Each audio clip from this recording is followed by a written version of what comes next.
Hello, everyone, and welcome to another episode of Assorted Duties. I am your host, Arthur Reynolds, and today's topic will be on controversy. Controversies that people have all the time about various of issues. Some of those issues are going to be like the basketball teams. Who's the greatest basketball team ever assembled? Uh, Boxing, golf, baseball, sports teams. Period. Um, you best track runner, things of this nature, and other issues that will be like I'm probably not going to get to touch on all of them, but at this point in time, we're going to start with the dream team.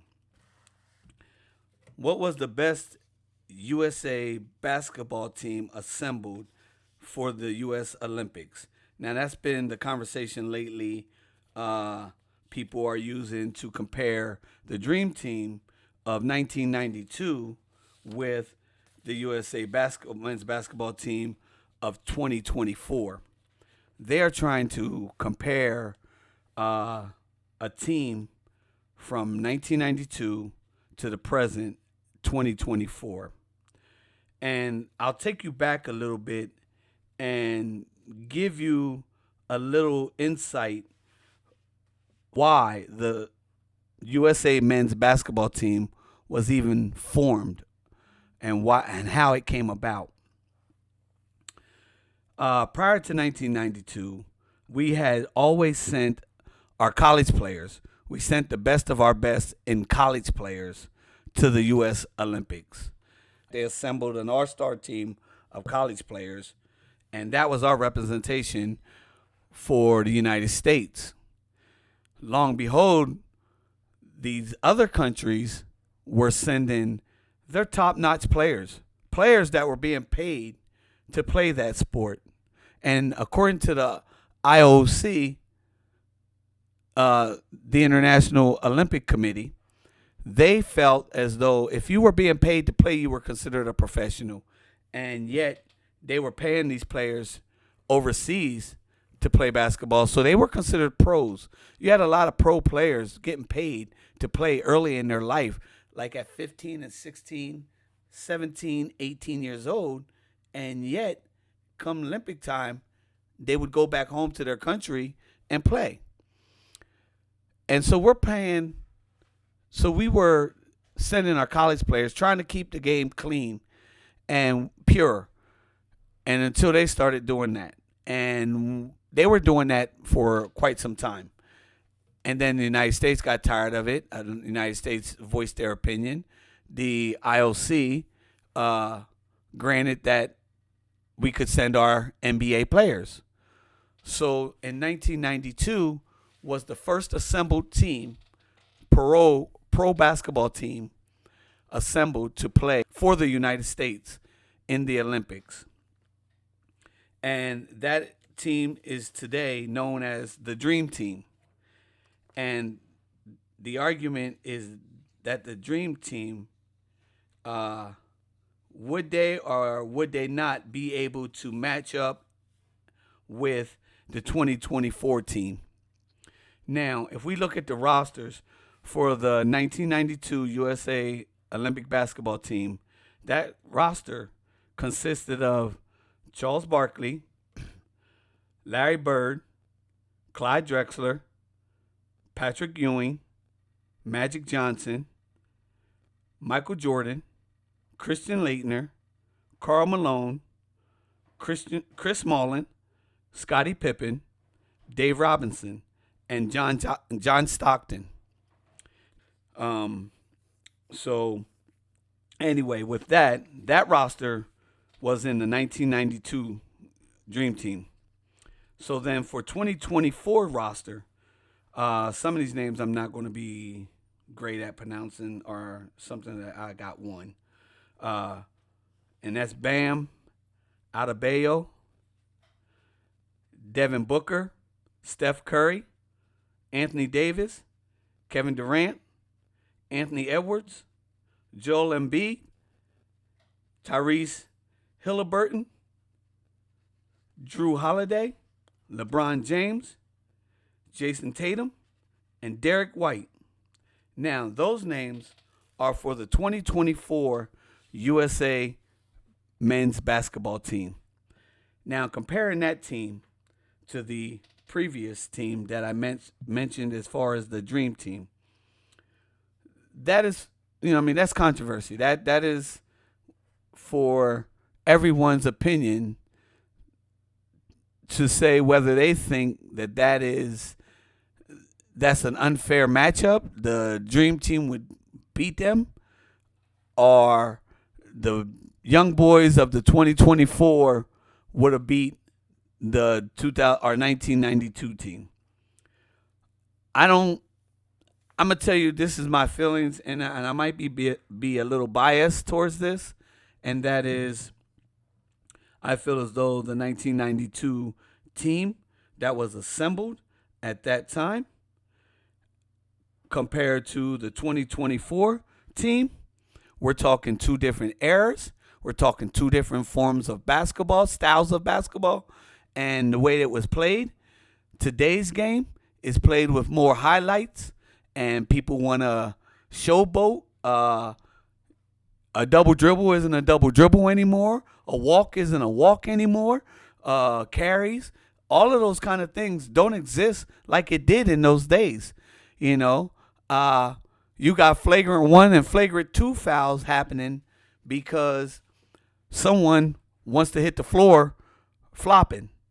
Now, I'm not going to put no names out there, but someone has a reputation for that. But in those days, in 1992 and further back, the game was a contact sport.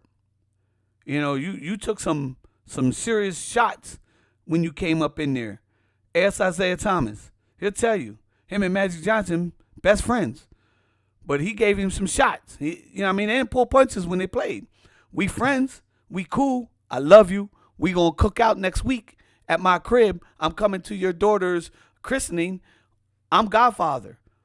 But I'm going to rough your little ass up when we get on the court. You get in this business. But nowadays, people flop. People can't take the contact. You got flagrant 1s and flagrant 2 calls where you talk about people getting ejected, from the game for some things that happened back in those days. Dennis Rodman should never be allowed to play the game. One of the baddest players in the game. And I'm going to tell you, he's one of the baddest players in the game. Again, my opinion. Like it, don't care. He's definitely one of the baddest rebounders, if not the baddest rebounder in the game. And you have 7-footers who didn't rebound like he did. Clear the boards, get the ball out. He was such an attribute no matter where he was at, but he also was a hindrance because of his antics. So, but nonetheless, I'd ride with him. Michael Jordan did the same thing. He knew where he needed to put Pippen. He knew where he needed to put Dennis Rodman and everyone else in position to do what they do best so that we can make this happen. Horace Grant, all of them. Hence the reason he has 6 championships. Do I see Michael Jordan as one of the best players, or do I see Michael Jordan as the GOAT? My opinion is no. I don't give Michael Jordan the GOAT. I don't give anybody the GOAT title. The greatest of all times, the word all times, that little phrase right there, all time, I can't give that to any one player. Because the basketball game has evolved, and someone in each era has changed the game. But somewhere along the line, the game has been changed where that next player, Clyde Drexler, changed it a little bit. Dr. J changed it a little bit. But let's go back further than that. You got John Havlicek. You got Matty Gukas. You got Pistol Pete Maravich. And then you got Wes Unseld. So then you got Clyde Drexler. You got Dr. J. You got Magic Johnson coming in. Then you got all these different players. Kareem Abdul-Jabbar. as far as the big men, even they've changed the game according to the position. Magic was probably the best to change a lot of positions for the at 6'9" coming in playing guard, point guard, shooting guard, power forward, strong forward, and even played a center position at one point. So this is one man playing 5 positions. But no one's ever taken that into consideration on why I will not give Michael Jordan the GOAT. I will not give Magic Johnson the GOAT, but he's changed that big man's position. Now everybody at a point guard position now want to be 6'7", 6'8", and they're point guards now. And that's normal. Back when Magic played, point guards were 6 foot. 6'1" at the best. And everybody other than that, that's how Spud Webb was able to do what he did. Muggsy Bogues was able to do what he did. You know, when they played the game, they were able to get that shot because they were good, but they could get up, things like that. They were strong. They were powerful. They could make things happen. So there's a lot that has changed as all these players has evolved in the game has changed. So you have, my opinion, no one is the GOAT. No one player is the GOAT because Jordan has changed the game tremendously with his tenacity to win games. He didn't change anything other than that. His will to win is what made Michael Jordan great. One of the greatest players to play the game. Phrase here. One of the greatest players to play the game. There are numerous of players that are great to have ever played the game. So for that reason, I will not give Michael Jordan the GOAT. And that is the only reason why I won't give him the GOAT, which is a big enough reason, because now after Jordan, now you guys forgot that the man who emulated his whole game after him is the Mamba, the Black Mamba, Kobe. And he did an exceptional job of emulating Michael Jordan. An exceptional job. That's just what he did. He was great too. And you can't take that from him. So he did a lot of things Michael Jordan didn't do. You know what I mean? So he's done his share and contribute to history and what people look back at the game and say, this is the legacy he left on the game. Okay. Now, you look even further now and you look at LeBron James. LeBron James has been in the league God knows how long, 20 years almost, or 20 years pretty much. And now his son's playing in the league. And you have Michael Jordan being compared, or LeBron James being compared to Michael Jordan. Well, that's fine. And that's good. That gives great credit to LeBron James being compared to Michael Jordan, one of the greatest basketball players ever. And that is great for you to do that, for people to do that, to put you out there, make arguments that you're the GOAT. No, he's the GOAT. Again, like I said, neither one of you are the GOAT. But he's changed the game. That man, 6'9", like Magic Johnson, but he runs like a freight train. When he first came in the league, nobody was stopping him. The problem he had, which takes him out of the run for comparing him to Michael Jordan, is the fact that Jordan has a killer instinct. He has a killer instinct, and LeBron James don't have a killer instinct. LeBron James is a modern day player who doesn't want to get a reputation for being a ball hog. And so because he doesn't want that reputation, because he grew up with those errors where people was talking about, stop being a ball hog. No. You want to win? Give me the ball. That's what Magic Johnson, that's what Michael Jordan, that's what Charles Barkley, that's what all of them say. Give me the ball. You want to win? Give me the ball. This is what I do. Kobe Bryant, this is what I do. Give me the ball. No, I'm not asking for the ball. Give me the ball. I'm telling you to give me the ball. because that's what they do. They have that killer instinct. They coming at you. They're taking this team, putting them on their shoulders, and it's like, you either get down or lay down. It's one of the two.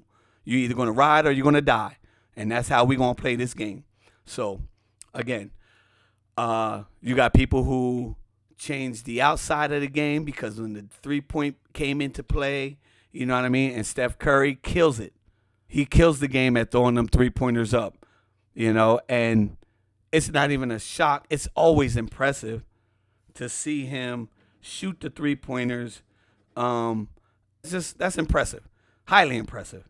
You know what I mean? So, again, I just have to say, I'm going to digress. I digress from that topic. You know what I mean? But again, because I could go on and on about that. So those are my thought processes on that.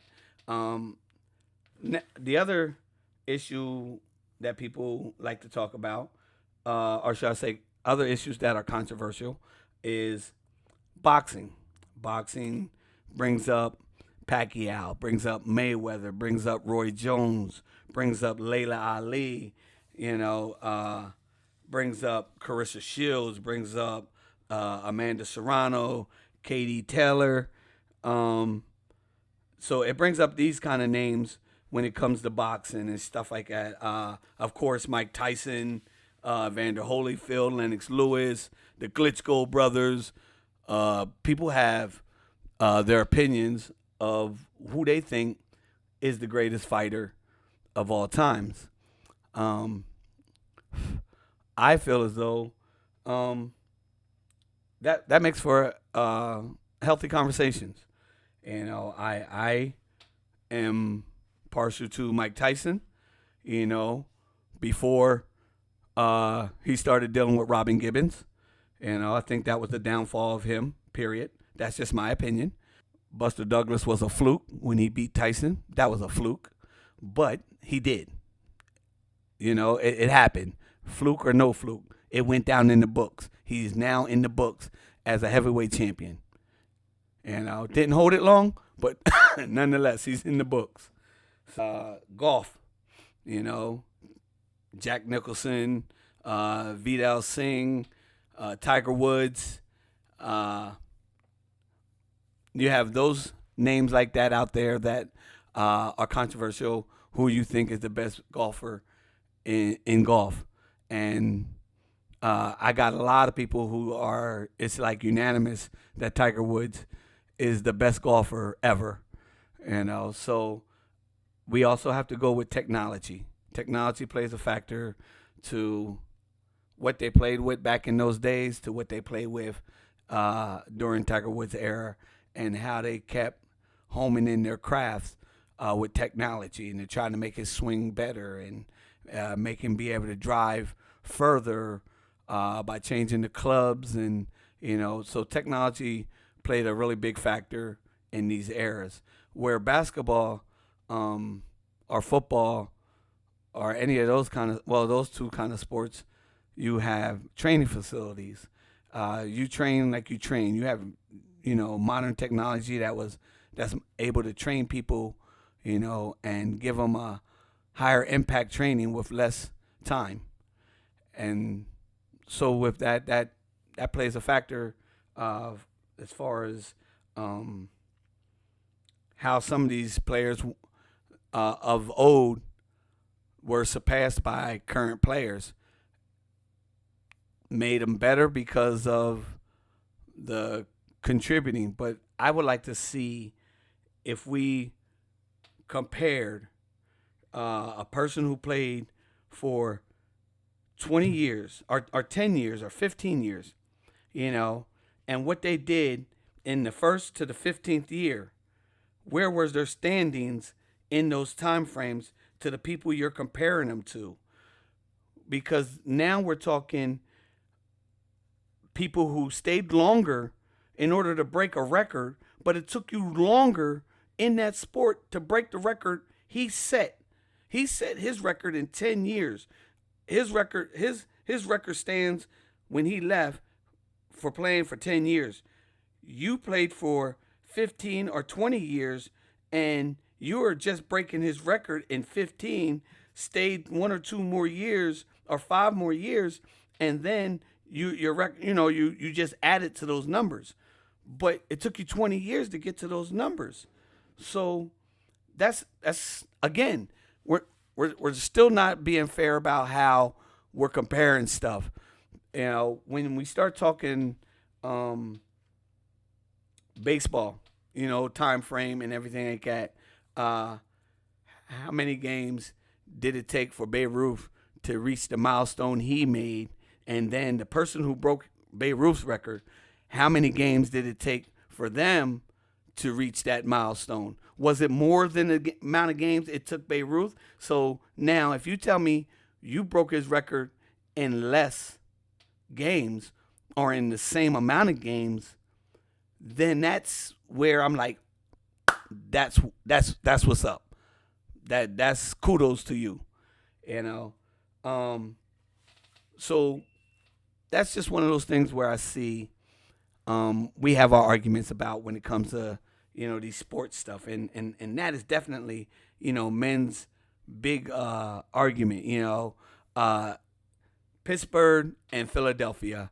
Me being a Steelers fan, don't knock it, but me being a Steelers fan, diehard. My nephews and them are Eagle fans. I myself can't argue with an Eagles player about who's the best team. You could beat us every time we meet each other. That means nothing. And it has nothing to do with whether we have more Super Bowl rings than you do. I'm not even going to use that argument. The argument I would have would be only if we were to meet in a Super Bowl. If we ever had a Pennsylvania Turnpike Bowl where Pittsburgh and Philly played each other, then at that point in time, I'm going to talk trash when we win. Definitely going to talk trash. Because that's the only time I am going to compare those two in any way whatsoever. Because we could play each other throughout the season. It's cool. It makes good for, okay, you beat us. All right, so what? Or we beat you. All right, so what? Again, means nothing to me. But we need to meet on the stage where it makes a difference, where we can really say, this was really important. This was a game. If you played us a game at the end of the season, and it was a game to whether win or go home, you know what I mean? And that's what it would be. If it came down to something like that, that would be considered your next closest thing to a Super Bowl game for us. If we met under those kind of circumstances, then I can, see us having a real serious conversation about that, because then it really was on the line, and there's no, it really didn't matter, or, whatever. So what? No. At that point in time, no, it's not so what. It's a matter of, yeah, we knocked you out the playoffs. Because that's what we would do. We would knock you out the playoffs. So we went to the playoffs because we knocked you out and we won. Now, vice versa, you have the same rights to do the same thing. No, we went to the playoffs and knocked you out because we beat you. But that wouldn't happen. That's just me being biased. So, but anyway, other issues I'm going to touch on is also politics. We have our political conversations all the time, such as Democrats and Republicans, independents, things of this nature. So I'm not a fan of that conversation, talking politics, debating politics. I don't like talking that because people are too narrow-minded.